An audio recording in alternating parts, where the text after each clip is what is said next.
Good morning again. Straight line के concept की session तो सारे पूरे हो गए थे, तो आज डिसाइड किया मैंने कि जितने भी मिसलेनियस के एग्जाम्पल्स और एक्सरसाइज के अच्छे क्वेश्चंस हैं, मतलब मेरा मतलब ये है कि अगर आप 11th क्लास में हैं, सीबीएसई बोर्ड में हैं, तो मेरे ख्याल से इस वीडियो से कम एक क्वेश्चन आपके एग्ज़ाम में ज़रूर आएगा। ठीक है, चलिए तो बिना टाइम वेस्ट के डायरेक्ट क्वेश्चन स्टार्ट करते हैं। पहला क्वेश्चन लिया मैंने, if the line this this this are concurrent. ये शब्द का मतलब समझ लो, कभी भी कॉन्करेंट का मतलब होता है जब तीन लाइन या तीन से ज़्यादा लाइन एक ही पॉइंट से पास करती हैं, उसे बोलते हैं कॉन्करेंट लाइंस। तो जब भी आपको कॉन्करेंट दिया होगा तो आपको एक ही काम करना है, किसी भी आपको तीन लाइन दी होंगी ना, तो किसी भी दो लाइन से आपने एक्स और वाई निकालना है और वो तीसरी में पुट कर देना है, आपका आंसर आ जाएगा। तो मैं अभी भी ये कर रहा हूँ, पर मैंने चूज़ की ये वाली लाइन और ये वाली लाइन। क्यों? क्योंकि इन दोनों में के नहीं है, तो मुझे x की वैल्यू निकालने में आसानी होगी। ठीक है, तो मैं दोनों इक्वेशंस को ऐड कर देता हूँ डायरेक्टली। तो उससे क्या होगा, ये कट जाएगा, मेरा बचेगा 5x - 5 is equal to 0। X की वैल्यू 1 आ गई। जब मैंने x की वैल्यू 1 यहाँ पुट कर दी तो मेरी आ गई 2 + y - 3 इक्वल टू 0। y की वैल्यू भी 1 आ गई और दोनों वैल्यूज़ मैंने यहाँ पुट कर दी, तो मेरी k की वैल्यू आ जाएगी, यानी 5 + k - 3 इक्वल टू 0। k की वैल्यू आ गई -2। क्वेश्चन ख़त्म हो गया। कितना आसान क्वेश्चन था। बस आपको ये शब्द याद रखना है, कॉन्करेंट जब भी होगा कि आपको दो लाइन से निकालनी है x और y की वैल्यू और उसे थर्ड में पुट कर देनी है, आपका आंसर आ जाएगा। एक क्वेश्चन इसी पे और ले लेते हैं। अब के भी यही कह रहा है वो कि ये तीनों लाइन आपस में कॉन्करेंट हैं और मुझे ये प्रूव करना है। ठीक है, तो मैंने वही किया, मैंने पहली लाइन नोट करी और दूसरी लाइन नोट करी और मैंने दोनों को माइनस कर दिया, क्योंकि मैं चाह रहा हूँ इन दोनों से एक्स और वाई की वैल्यू निकालना। तो माइनस करेंगे तो ये तो कट जाएगा, यहाँ बचेगा 0 is equal to m1 - m2 into x plus c1 - c2। इससे मेरी x की वैल्यू आ जाएगी c2 - c1 upon m1 - m2। अब इस x की वैल्यू को या तो यहाँ पुट कर दो या यहाँ, तो मैं पहले में पुट कर रहा हूँ y की वैल्यू निकालने के लिए। तो m1 c2 - c1 upon m1 - m2 plus c1, LCM ले लेंगे। m1 c2 - m1 c1 plus m1 c1 minus m2 c1 upon m1 - m2। तो मेरा ये तो कट गया, बचता है मेरे पास m1 c2 - m2 c1 upon m1 - m2। तो मेरा जो पहली और दूसरी लाइन का इंटरसेक्शन पॉइंट आ गया, वो आ गया c2 - c1 upon m1 - m2 और m1 c2 - m2 c1 upon m1 - m2। ये मेरा इंटरसेक्शन पॉइंट आ गया और ये मुझे अपनी थर्ड इक्वेशन यानी कि इस इक्वेशन में पुट करना है। तो मैंने पुट कर दिया, तो y की जगह पुट कर दिया मैंने m1 c2 - m2 c1 upon m1 - m2 is equal to m3 into c2 - c1 upon m1 - m2 plus c3। बस अब मुझे सॉल्व करके ये जो लिखा है ये प्रूव करना है। ठीक है जी, चलिए पहले सबसे पहले एलसीएम ले लेंगे। तो एलसीएम से एलसीएम कट जाएगा इधर right hand side left hand side से, तो यहाँ तो बचेगा केवल ये, यहाँ बचेगा m3 c2 - m3 c1, यहाँ बचेगा c3 m1 - c3 m2।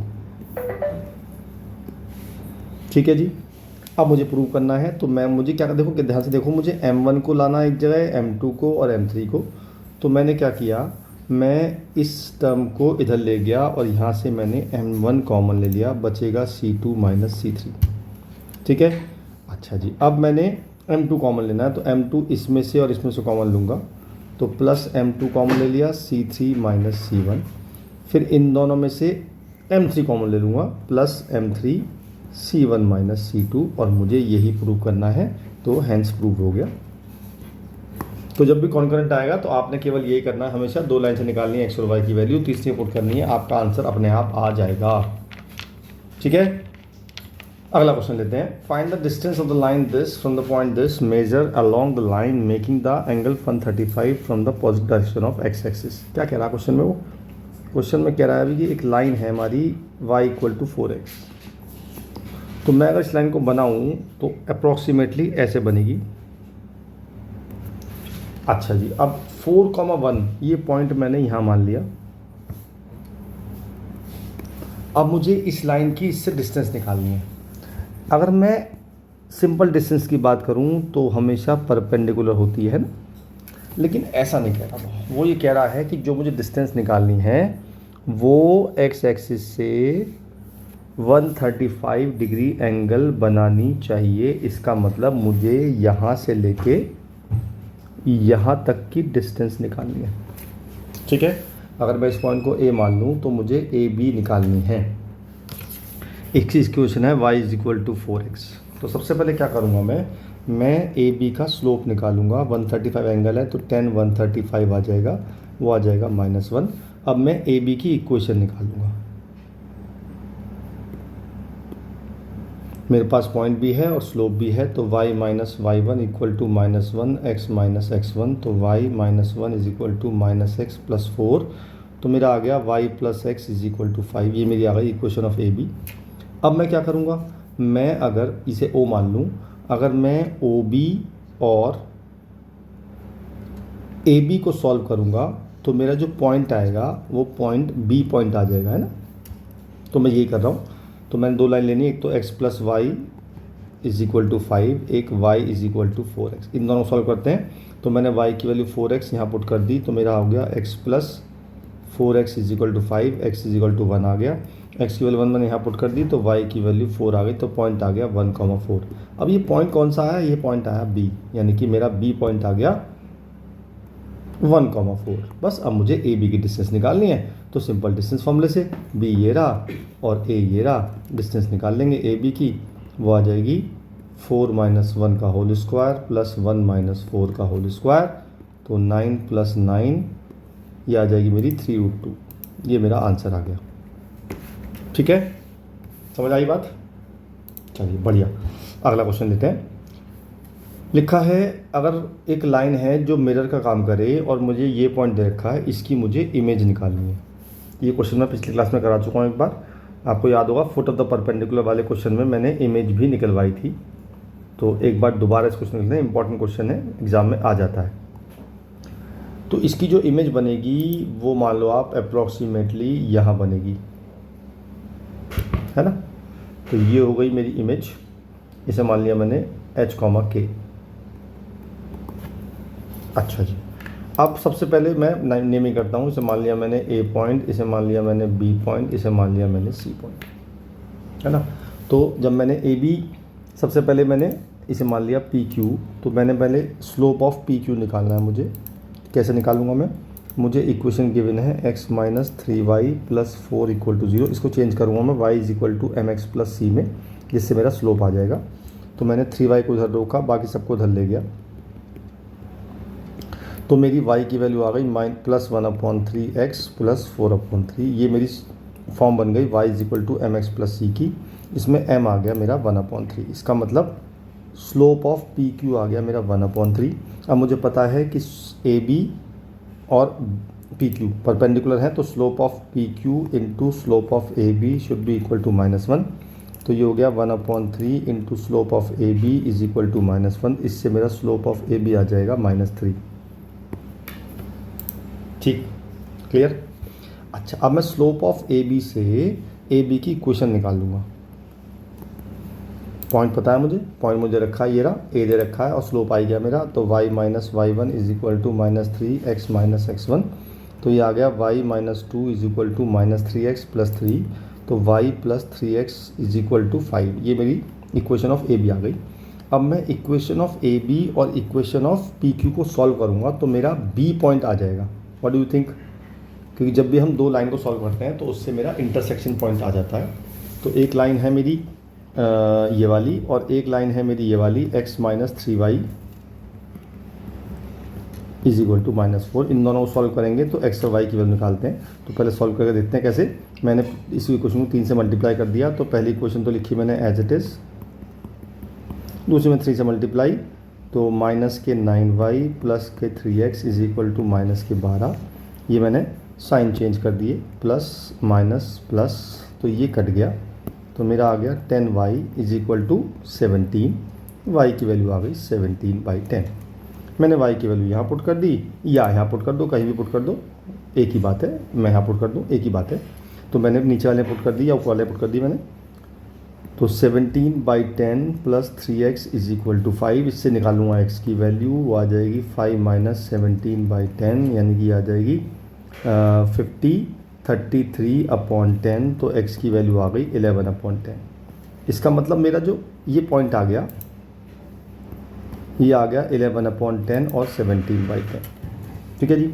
अब अगर ये इसका इमेज है तो इसका और इसका यानी कि a और c का mid point equal to b होना चाहिए। मैंने वही किया, मैंने a और c का मिड पॉइंट निकाला। तो h प्लस 1 है ना, हाँ, h प्लस 1/2 और k प्लस 2/2 और इसको मैंने इक्वल टू रख दिया 11/10 और 17/10। बस इससे h और k आ जाएगा। तो पहले इसको रखते हैं इसके इक्वल, ये 5 से कट गया तो h की वैल्यू आ गई 11/5 माइनस 1 यानी कि 6/5। ऐसे ही k plus 2/2 is equal to 17/10, ये 5 से कट गया तो मेरी k की वैल्यू आ गई 17/5 माइनस 2 यानी कि 7/5। तो मेरा आंसर आ गया 6/5 और 7/5। ये मेरा आंसर आ गया इमेज। ठीक है, गॉट इट। चलिए, ये क्वेश्चन पहले करा चुका हूँ। चलिए आगे चलते हैं। अगला है show that the area of the triangle formed by the line this this this this. 3 line दे रखी है मुझे और मुझे एरिया ऑफ ट्राइंगल पूछा जा रहा है। इट मीन्स अगर मैं 3 लाइन ड्रॉ करूँ, 1 2 3, ये ले ली मैंने x इक्वल टू 0, ये ले ली y is equal to m1x plus c1 और ये ले ली मैंने y is equal to m2x plus c2। मैंने नेमिंग कर दीजिए, ये पॉइंट हो गया a, ये हो गया b, ये हो गया c। तो ये वाली लाइन जो हो गई ये हो गई AC, ये लाइन जो हो गई AB और ये लाइन हो गई BC, है कि नहीं। तो मुझे तीनों पॉइंट निकालने पड़ेंगे। तो सबसे पहले B पॉइंट निकालता हूँ। तो B पॉइंट कैसे निकलेगा भाई? जो B पॉइंट है वो किस किस से बन रहा है? वो बन रहा है AB से और AC से, BC से, है ना। तो जब मैं AB और BC को सॉल्व करूँगा तब मेरा पॉइंट B आ जाएगा। तो मैंने क्या किया, AB की क्वेश्चन मेरे पास है y is equal to m1x plus c2 m2x plus c2 और एक BC की है x इक्वल टू 0। तो बस मैंने x की 0 यहाँ पुट कर दी तो y की वैल्यू आ गई c2। तो पॉइंट आ गया ये वाला 0,c2। इसी तरह से ये आ जाएगा 0,c1। अब मुझे इन दोनों से पॉइंट निकालना पड़ेगा, है ना। तो आप याद करो, ज़्यादा मेहनत करने की जरूरत नहीं है। अब ये क्वेश्चन किया था हमने, उसमें हमने इन दोनों से पॉइंट निकाला था, वो मेरा ये वाला पॉइंट आया था, याद है। तो यही पॉइंट ले लेते हैं ना, ठीक है। तो ये हुआ था मेरा C2 माइनस C1, ये मेरा आया था C2 minus C1 upon M1 minus M2। ये एक काम करो ना, सॉल्व भी कर लेते हैं, क्या फ़ायदा। माइनस करेंगे तो ये कट जाएगा तो x की वैल्यू तो ये आ जाएगी C2 minus C1 upon M1 minus M2। x की वैल्यू यहाँ पुट करें तो y की वैल्यू आ जाएगी M1 C2 minus C1 M1 और plus M1 C1 minus M2 C1 और नीचे आ जाएगा M1 माइनस M2, ये कट जाएगा। तो मेरा पॉइंट आ जाएगा C2 minus C1 upon M1 minus M2 और ये आ जाएगा M1 C2 minus M2 C1 upon M1 minus M2। ये पॉइंट आ गया मेरा A। B आ गया 0,C2 और C आ गया मेरा 0,C1। बस अब मुझे एरिया ऑफ ट्रायंगल निकालना है। तो फॉर्मूला बताया था मैंने आपको जब पहली क्लास हुई थी, half x1 y2 minus y3 plus x2 y3 minus y1 plus x3 y1 minus y2। अब एक बात तो देखो, x2 भी 0 है, x3 भी 0 है, तो ये तो पूरा ही 0 हो जाएगा क्योंकि ये भी 0 और ये भी 0। तो मुझे केवल यहाँ वैल्यू पुट करनी है। तो मैंने x1 की वैल्यू पुट कर दी, वो आ गई C2 minus C1 upon M1 minus M2 और y2 minus y3 C2 minus C1। ये मॉड होता है। तो ऊपर तो हो गया स्क्वायर C2 माइनस C1 का होल स्क्वायर, नीचे हो गया M1 माइनस M2, इसमें मॉड लगा दिया। और मेरे ख्याल से ये क्या, यही प्रूव करना है क्या? देखो बिल्कुल एग्जैक्टली यही प्रूव करना है, मेरा आंसर आ गया। अच्छा, आप कहोगे मैंने मॉड ऊपर क्यों नहीं लगाया? ऊपर तो स्क्वायर है, वो तो हमेशा पॉजिटिव रहेगा ही रहेगा, तो वहाँ मॉड लगाने की मुझे ज़रूरत नहीं है। आगे चलते हैं। बहुत बढ़िया क्वेश्चन, मतलब मुझे this is one of the best question of NCERT.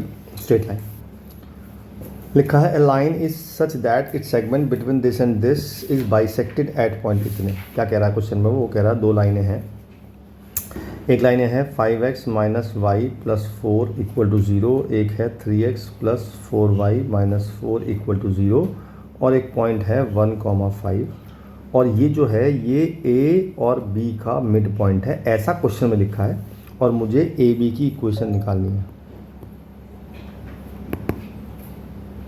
ठीक है, चलिए स्टार्ट करते हैं। तो मैंने क्या किया, मैंने इस पॉइंट को मान लिया x1 y1 और इसको मान लिया मैंने x2 y2। अच्छा जी, अब x1 जो y1 है वो इस लाइन पे लाई करता है, इसका मतलब इसको सेटिस्फाई करेगा, तो 5x1 minus y plus 4 equal to 0।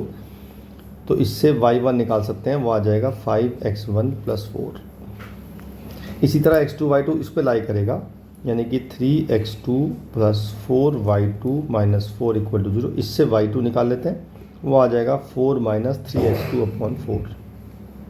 चलिए जी, अब मुझे पता है कि a और b का मिड पॉइंट 1,5 है, इसका मतलब x1 plus x2 upon 2 is equal to 1 और y1 plus y2 upon 2 is equal to 5। तो पहली क्वेश्चन आ गई x1 plus x2 is equal to 2, और दूसरी आ गई y1 plus y2 is equal to 10।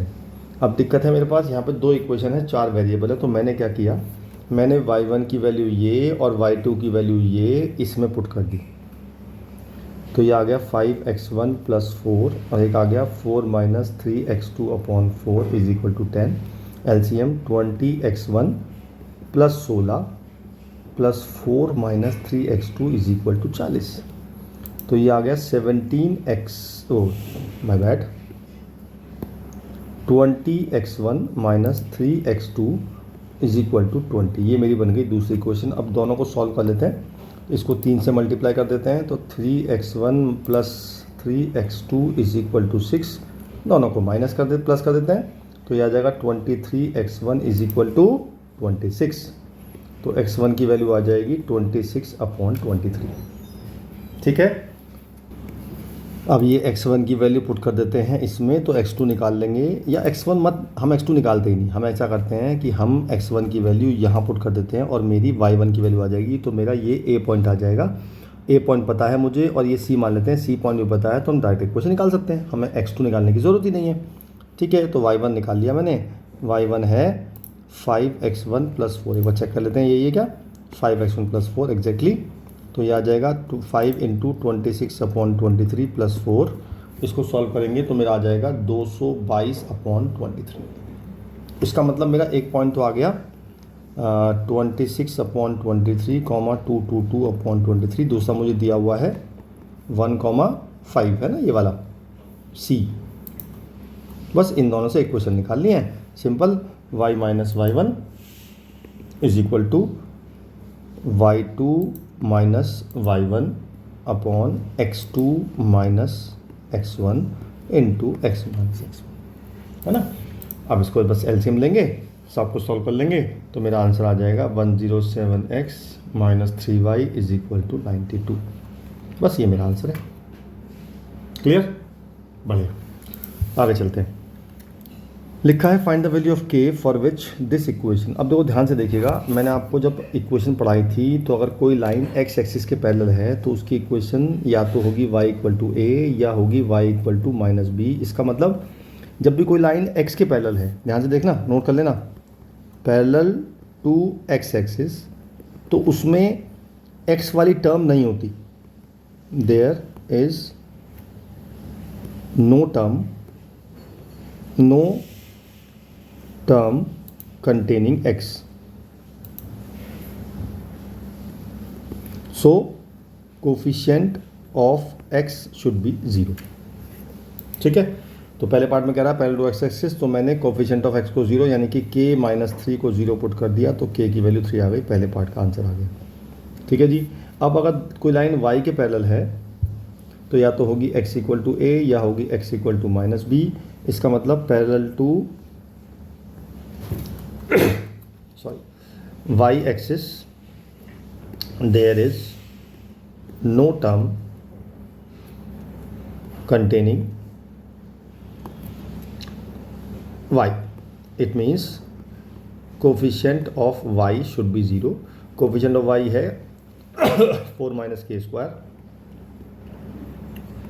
के स्क्वायर इक्वल टू 4, के की वैल्यू आ गई +-2। ये मेरे सेकंड पार्ट का आंसर आ गया।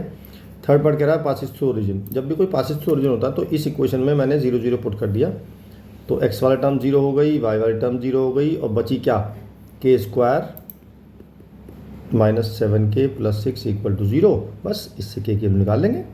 इसके फैक्टर हो रहे हैं मेरे ख्याल से, तो बिल्कुल हो रहे हैं। तो k-6 और k-1 इक्वल टू 0, के की वैल्यू 1 और 6 आ गई। तो तीनों पार्ट का आंसर आ गया।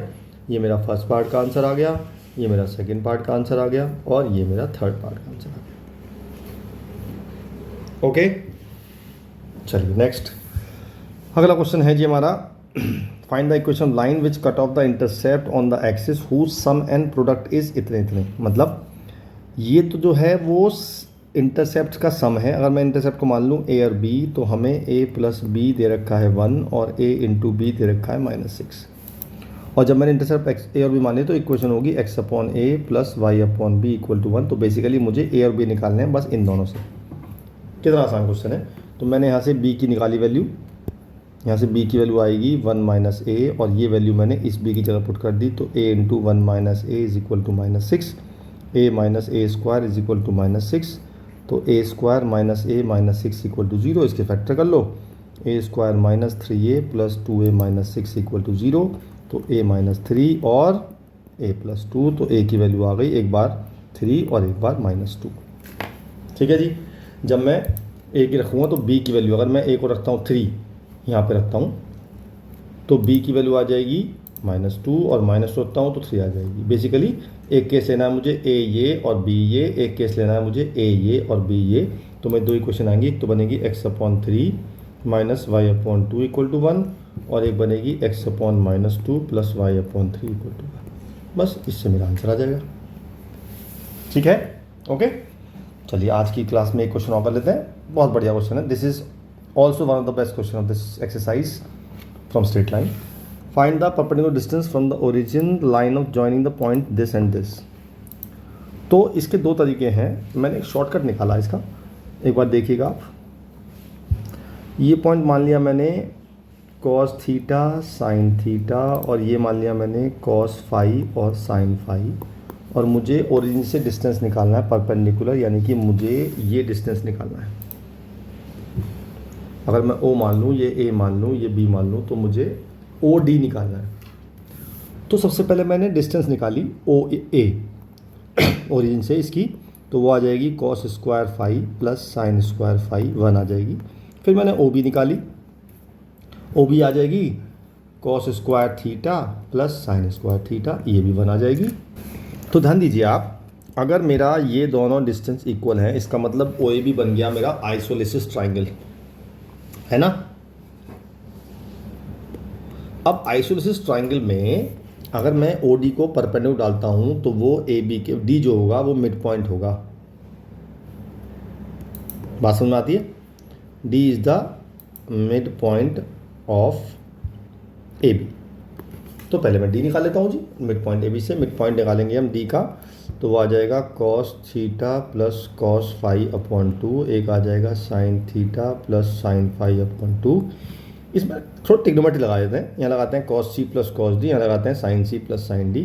तो 2 cos थीटा + फाई/2 × cos थीटा - फाई/2/2, और ये हो जाएगा 2 sin थीटा + फाई/2 × cos थीटा - फाई/2/2। ये 2 से 2 कट गया, ये 2 से 2 कट गया, ये मेरा पॉइंट आ गया D। अब बस मुझे OD निकालनी है। तो OD की डिस्टेंस सिंपल डिस्टेंस फॉर्मूले से 0 से निकालने, तो इनकी 0 से माइनस करने की ज़रूरत ही नहीं पड़ेगी। तो इसका स्क्वायर कर देंगे प्लस इसका स्क्वायर कर देंगे, है कि नहीं। बस अब इसका स्क्वायर कर देंगे। तो मुझे एक चीज़ दिख रही है यार, ये चीज़ तो कॉमन दिख रही है ना, कॉमन ले लेते हैं, और कॉमन रूट से बाहर लेते हैं, क्योंकि स्क्वायर है तो रूट से बाहर आ जाएगी। और अंदर क्या बचेगा, अंदर बचेगा cos² थीटा + फाई/2 + sin² थीटा + फाई/2, और ये 1 हो जाएगा। तो मेरा आंसर आ गया ये। ठीक है। अच्छा, ये तो तरीका शॉर्टकट हुआ। एक तरीका थोड़ा सा लंबा भी है, उसमें क्या करना पड़ेगा आपको, पहले ए बी की इक्वेशन निकालनी पड़ेगी, उसके बाद उसकी डिस्टेंस निकालनी पड़ेगी ओरिजिन से। थोड़ा सा लंबा पड़ेगा बट उससे भी आंसर सेम आएगा। ठीक है, तो ये हुए कुछ क्वेश्चंस। अभी ये वीडियो कंप्लीट नहीं हुई है, तो अगली वीडियो में इस सारे टॉपिक्स को मतलब पूरे स्टेट लाइन को कंप्लीट कर देंगे। उसके बाद चलेंगे जेई पे, अगर जिसको इंटरेस्ट हो जेई का पूरा एडवांस और बेसिक पढ़ाया जाएगा। राइट, चलिए फिर मिलता हूँ अगली वीडियो में, तब तक के लिए बाय बाय।